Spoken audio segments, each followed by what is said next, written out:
Jai Hind everyone and welcome you all in our class of economics where we are going to study part first of economic subject as statistics for economics.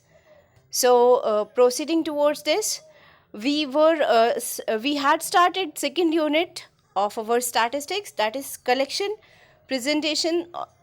organization and presentation of data. Now, yesterday we had studied about the basic types of data. हमने two types of datas हमने पढ़े थे कल. Primary data, secondary data और उनके क्या features होते हैं वो भी हमने कल पढ़े थे. yesterday we discussed in yesterday's lecture we had discussed about a basic method of data collection. Okay, so first method which we are going to discuss in our today's class is direct personal investigation. Okay, and in this method we are going to discuss about the method. Actually में ये method क्या है, इसके merits क्या है, demerits क्या है, ये सारी चीज़ें हम डिटेल में इस वीडियो में आज डिस्कस करेंगे. Okay, so proceeding towards that, direct personal investigation method ये होता क्या है. See as it is clear by name, direct personal investigation. हाँ, ये क्या होता है. इट इज़ डायरेक्ट मतलब डायरेक्टली कनेक्टेड है. ठीक है, personal person to person connected है. ठीक है, और इन्वेस्टिगेशन का मतलब क्वेश्चनिंग या taking some information. Okay, so direct personal investigation is the method by which data are personally collected by the investigator from the informants. यानी the method by which data are personally collected, वो method जिसके through data को हम personally collect कर सकते हैं. ठीक है, किसके थ्रू कौन कलेक्ट कर सकता है. इन्वेस्टिगेटर. इन्वेस्टिगेटर कलेक्ट कर सकता है. और किससे. इन्फॉर्मेंट्स, या फिर आप इसको बोल सकते हो यहाँ पर सोर्स ऑफ इंफॉर्मेशन. ठीक है, जो भी हमारे सोर्स ऑफ इंफॉर्मेशंस हैं उनसे डायरेक्टली इन्वेस्टिगेटर जो है वो इंफॉर्मेशन कलेक्ट कर रहा है. तो ये मेथड क्या कहलाता है आपका. Direct personal investigation method. Okay, now proceeding further हमें अब देखना है सूटेबिलिटी. ये डायरेक्ट पर्सनल इन्वेस्टिगेशन, ये हमने ये चीज़ देख ली कि भाई क्या होता है ये. ठीक है, अब मूव ऑन करते हैं कि किन केसेस में ये सूटेबल होगा, किन केसेस में ये आपका सूट करेगा ये मेथड अप्लाई करना एज इन्वेस्टिगेटर. अगर आप कोई स्टडी करने जा रहे हो तो क्या चीज़ें आपको ध्यान रखनी होंगी, तब आप ये मेथड को अप्लाई कर सकते हो. ठीक है, this method of collecting primary data is suitable particularly when. कब सूटेबल होता है. फर्स्ट ऑप्शन आप देख लीजिए, फर्स्ट सिचुएशन क्या होनी चाहिए आपकी. The field of investigation is limited, यानी जो भी आपका जो एरिया है, जो साइज ऑफ इन्वेस्टिगेशन है, कितने लोगों पर आपको सर्वे करना है या कितने लोगों के बारे में या कितनी यूनिट्स के बारे में आपको इन्फॉर्मेशन चाहिए, वो बहुत छोटा होना चाहिए, यानी स्मॉल होना चाहिए. ठीक है. Okay, now second one, a greater degree of originality of the data is required.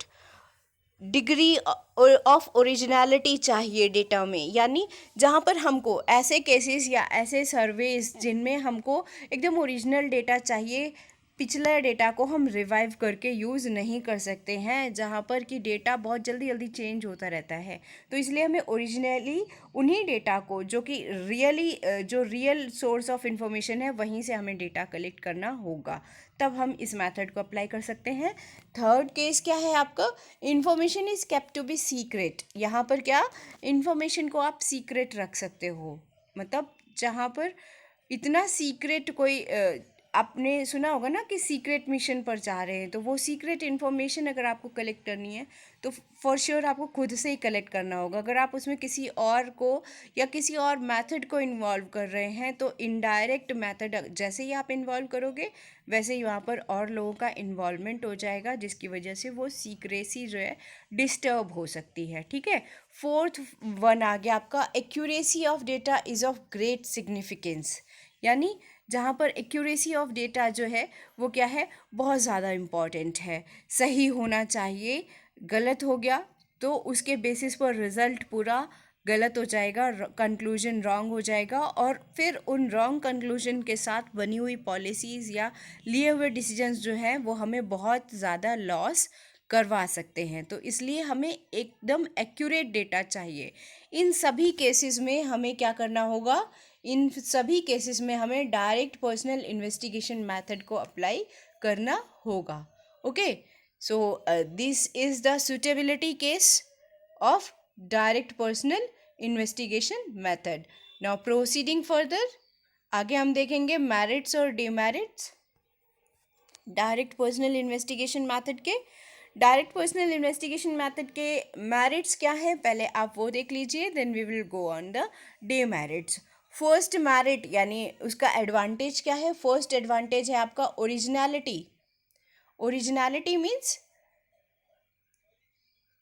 कि डेटा जो है वो क्या है, ओरिजिनल होना चाहिए, और ओरिजिनल होता है इस मेथड से कलेक्टेड डेटा जो है वो डायरेक्टली। इन्फॉर्मेशन हम कहाँ से ले रहे हैं, जिनसे हमें इन्फॉर्मेशन चाहिए, जो ओरिजिनल इन्फॉर्मेशन सोर्सेज हैं, तो फॉर श्योर वो क्या होंगे, ओरिजिनल डेटा होंगे आपके, ठीक है। और इसके बाद सेकेंड मेरिट क्या हो गया, एक्यूरेसी इनकी बहुत हाई होती है, यानी 100% एक्यूरेसी के साथ में ये डेटा होते हैं, ठीक है। थर्ड आपका मेरिट हो गया रिलायबिलिटी, क्योंकि आप डायरेक्टली सोर्स ऑफ ओरिजिन से वो डेटा कलेक्ट करते हो, तो वहाँ पर उस डेटा के ऑथेंटिसिटी यानी उस इंफॉर्मेशन की गलत होने या फिर उसकी विश्वसनीयता जिसको आप हिंदी में बोलते हो, उस पर आप क्वेश्चन नहीं कर सकते, ठीक है। तो यहाँ पर क्या है, रिलायबिलिटी बहुत ज़्यादा होती है, हाई होती है। देखो, ओरिजिनलिटी होती है हाई, एक्यूरेसी होती है हाई, अगेन रिलायबिलिटी भी हाई होती है, ठीक है। नेक्स्ट आ गया related information. Related information means इससे जुड़ी हुई जो इन्फॉर्मेशन है वो भी आप कंक्लूड कर सकते हो इसके बेसिस पर। क्यों? क्योंकि आप जा रहे हो खुद सोर्स ऑफ इन्फॉर्मेशन के पास में, आप जिससे इन्फॉर्मेशन लेनी है आप उससे खुद से जाकर पता लगा रहे हो, तो अभी क्या है, आप उससे और भी उससे रिलेटेड इन्फॉर्मेशन भी निकाल सकते हो। सपोज करिए फेवरेट स्पोर्ट ऑफ चिल्ड्रन, इस पर आप सर्वे कर रहे हो, तो आप सिर्फ फेवरेट स्पोर्ट नहीं सर्वे कर रहे हो, इसके अलावा आप ये भी बता सकते हो कि पर्टिकुलरली किस एज ग्रुप के बच्चों की फेवरेट स्पोर्ट क्या है। तो यहाँ पर दो इन्फॉर्मेशन निकल कर आ गई, यानी रिलेटेड इन्फॉर्मेशन भी आपको मिल गई साथ में। नेक्स्ट जो मेरिट है वो क्या है, यूनिफॉर्मिटी होती है डेटा में, सिमिलैरिटी होती है। क्यों? क्योंकि डायरेक्ट आपने खुद से कंप्लीट किया है उस सर्वे को, इन्फॉर्मेशन को खुद से कलेक्ट किया है, तो यहाँ पर डेटा में क्या हो जाएगी, आपके इन्वेस्टिगेटर जो है वो एक तरह का एक सिमिलर डेटा कलेक्ट करेगा, ठीक है, अपने सर्वे के लिए, जो कि आगे उसके रिजल्ट कंक्लूजन में बहुत हेल्पफुल होता है। ये आपके मेरिट्स हो गए। इसके अलावा एक और मेरिट है इलास्टिक। इलास्टिक का मतलब क्या है, जैसा इलास्टिक का मतलब समझ में जो आ रहा है, इलास्टिसिटी यानी लचीलापन, वही है, सेम वही चीज़ यहाँ पर है।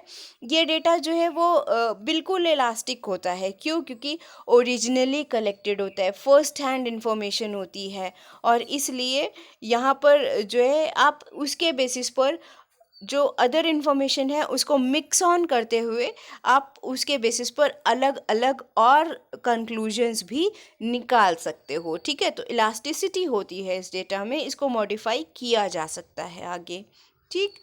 ये हो गए आपके मेरिट्स। जबकि आप डिमेरिट्स देखिए इस डेटा के क्या क्या होते हैं। Now we will move on to the demerits. तो डिमेरिट्स क्या क्या हैं, now we will see here. First demerit जो दिया हुआ है आपका, difficult to cover wide areas. भाई अगर आपका सर्वे साइज़ या साइज़ ऑफ इन्वेस्टिगेशन बहुत छोटा है, ठीक है, तब तो आप हर एक से जाकर इंडिविजुअली पूछ सकते हैं, इंफॉर्मेशन कलेक्ट कर सकते हो, ठीक है। लेकिन अगर वही साइज़ ऑफ सर्वे बड़ा हो जाता है, सपोज करो 10,000 पीपल का फेवरेट स्पोर्ट आपको पता लगाना है, तो इज़ इट पॉसिबल कि आप उतने लोगों के पास खुद से जाकर वो इन्फॉर्मेशन कलेक्ट कर पाओ? नहीं, तब ये डायरेक्ट पर्सनल इन्वेस्टिगेशन मेथड क्या हो जा रहा है, रॉन्ग प्रूव हो जा रहा है ना। तो इस तरह से ये क्या है, डिमेरिट है कि ये डिफ़िकल्टी रखता है वाइड एरियाज़ को कवर करने में, पॉसिबल नहीं है इस मेथड से, ठीक है। सेकंड हो गया पर्सनल बायसनेस। पर्सनल बायसनेस से मतलब है कि जो इन्वेस्टिगेटर है वो, और दूसरा जिससे वो इंफॉर्मेशन लेने जा रहा है वो, दोनों ही केसेस में यहाँ पर बहुत ज़्यादा हाईली प्रोबेबिलिटी होती है कि वो डेटा जो है वो बायस्ड हो जाए। मैं पता लगाना चाहती हूँ कि स्टूडेंट्स का फेवरेट सब्जेक्ट क्या है, तो बट ऑब्वियस मैं अपने सब्जेक्ट को हाईलाइट करने के लिए अपने फेवरेट स्टूडेंट्स या उन स्टूडेंट से ही पूछूंगी जो मेरे सब्जेक्ट में अच्छे मार्क्स स्कोर करते हैं। Obviously they will say that this subject is my favourite subject. तो अब यहाँ पर क्या हो गया, पर्सनल बायसनेस हो गई। मैंने सब बच्चों से इक्वली ना पूछ के उन कुछ बच्चों से पूछा जिनसे मुझे उम्मीद थी कि आंसर मेरे फेवर में निकल कर आएगा। ये रिज़ल्ट पूरी तरह से फेयर नहीं होगा और ये इन्फॉर्मेशन भी पूरी फेयर इन्फॉर्मेशन नहीं होगी, बायस्ड इन्फॉर्मेशन होगी, ठीक है। इसी तरह से अगर स्टूडेंट के साइड देखिए, टीचर अगर फेयरली पूछ भी रहा है तो स्टूडेंट के साइड से देख लीजिए, स्टूडेंट को पर्टिकुलरली मैं नहीं पसंद, तो वो चाहे मेरा सब्जेक्ट उसे पसंद भी हो, जस्ट बिकॉज ऑफ मी, मैं इन्वेस्टिगेटर हूँ इसलिए वो मुझे क्या कह दे रहा है कि नहीं ये सब्जेक्ट मुझे पसंद नहीं है। तो अब क्या हो जा रहा है यहाँ पर, सेकेंड साइड से यानी इन्फॉर्मेंट्स के साइड से बायसनेस हो जा रही है, ठीक है। तो इस तरह से दोनों ही साइड से बायसनेस हो सकती है, पक्षपात हो सकता है, ठीक, फेवरेट लाइक और डिसलाइक्स के बेसिस पर। नेक्स्ट आके आपका कॉस्टली मेथड है ये। हाँ, आप पर्टिकुलरली हर एक के पास जा रहे हैं, इंफॉर्मेशन कलेक्ट कर रहे हैं, तो टाइम टेकिंग भी है और कॉस्टली भी है। भाई यहाँ पर तो मैंने एक क्लास का एग्जांपल दिया है, ठीक है, वहाँ पर कॉस्ट आपकी मैटर नहीं करती, लेकिन for example if you have to conduct this survey on a particular city, तो आपको अलग अलग घर में जाने पर अलग अलग करने में उतना टाइम चाहिए, और जितना ही टाइम चाहिए उतने ही ज़्यादा रिसोर्सेज की कॉस्ट आपकी बढ़ती जाएगी फॉर श्योर। तो ये क्या हो गया, कॉस्टली मेथड हो गया आपका, ठीक। नेक्स्ट आ गया लिमिटेड कवरेज। इस एरिया से, इस मेथड से आप एक लिमिटेड एरिया को ही कवर कर सकते हो। और दूसरी चीज़ क्या है, जो रिप्रेजेंटेशन है इन्वेस्टिगेटर का वो भी कम हो जाता है। क्यों कम हो जाता है, वो बेचारा कितना करेगा, मतलब एक लिमिटेशन आ जाती है एज ह्यूमन रिसोर्स, वो लिमिटेशन आ जाती है और उसकी वजह से क्या हो जाता है, कवरेज कम हो जाता है, ठीक है। तो एक लिमिटेड कवरेज ही कर पाता है इन्वेस्टिगेटर इस मेथड से। ये हो गए आपके डिमेरिट्स। आज हमने पढ़ा डायरेक्ट पर्सनल इन्वेस्टिगेशन मेथड क्या होता है, उसके मेरिट्स और demerits. You have to make notes of these topics, and tomorrow we will meet further and discuss further about the other method of investigation और collection of data. other methods हमारे क्या क्या हैं वो भी देख लीजिए। other methods में आपके आ जाता है, यहाँ हमने देखा था slide, yes, here we can see this other method क्या क्या आ रहा है, direct personal investigation, indirect oral investigation, information from local sources and correspondents and information through questionnaires.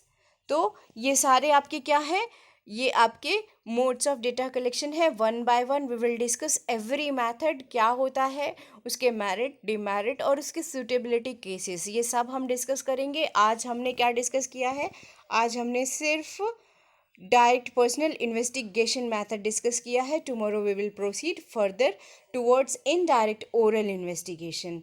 That's all for the day. Thank you and have a good day.